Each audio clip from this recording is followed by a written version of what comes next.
सोलापूर कृषी उत्पन्न बाजार समितीच्या निवडणुकीसाठी आमदार सुभाष देशमुख यांनी भारतीय जनता पार्टीच्या कार्यकर्त्यांचा स्वतंत्र पॅनल उभा केल्यानंतर त्यांनी सायंकाळी 5 वाजता दुसरे ज्येष्ठ आमदार विजयकुमार देशमुख यांच्या काळजापूर मारुतीजवळील श्री सिद्धरामेश्वर लीला या निवासस्थानी आमदार देशमुख यांची भेट घेतली। विजयकुमार देशमुख यांनी त्यांच्या दारातच बुके देऊन स्वागत केले। या दोन्ही आमदार देशमुखांमध्ये बराच वेळ बाजार समिती निवडणुकीच्या अनुषंगाने चाय पे चर्चा झाली। डॉक्टर चंद्रगोंडा, हविनाळे, हनुमंत कुलकर्णी, यतीन शहा, भीमाशंकर बबलेश्वर, राम जाधव, सर्जेराव पाटील, अमोल बिराजदार, संग्राम पाटील, राजू काकडे, विशाल जाधव उपस्थित होते। विजय देशमुख म्हणाले, आता ही निवडणूक भारतीय जनता पार्टीचे कार्यकर्ते आणि पक्ष संघटन वाढीसाठी महत्त्वाची असल्याचे त्यांना ताकद देण्यासाठी मी आमदार सुभाष देशमुख यांच्या सोबत आहे।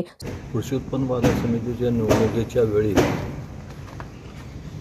ज्या काही पॅनल झाले, काही पॅनल काँग्रेसला घेऊन आपले भारतीय जनता पक्षाचे काही नेते लोक गेले आणि बापूंनी जी काय आपल्या भारतीय जनता पक्षाच्या कार्यकर्त्यांना जे हाक दिला की बाबा आपल्या पॅनलमध्ये फक्त भारतीय जनता पक्षाचेच कार्यकर्त्यांना आपल्या संधी दिली जाईल आणि आता खरं तर ही वेळ आहे भारतीय जनता पक्षाच्या कार्यकर्त्यांची ताकद वाढली आहे आणि त्यात भारतीय जनता पक्षाच्या कार्यकर्त्यांची निवडणूक असल्यामुळे या निवडणुकीमध्ये आपल्या पक्षाच्या कार्यकर्त्यांना ताकद देणं हे आमचं कर्तव्य आहे। त्याप्रमाणे बापूंच्या बरोबर।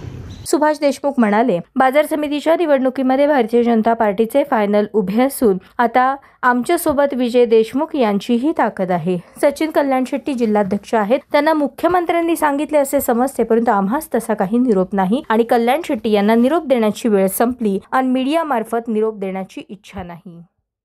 ते अध्यक्ष आहेत, त्यांना मुख्यमंत्र्यांनी सांगितलं असं मी तुमच्या माध्यमातून ऐकलेलं आहे। मुख्यमंत्र्यांनी काय सांगितलं अजून मला तरी काही निरोप नाही, नेतृत्व ठरवतील काय करायचं। असं वाटतं का की त्यांनी यावं, आता ही वेळ आहे? आता ती वेळ बहुतेक संपलेली आहे आणि मला तुमच्या मार्फत निरोप द्यायची काही इच्छा नाही तशी यावं।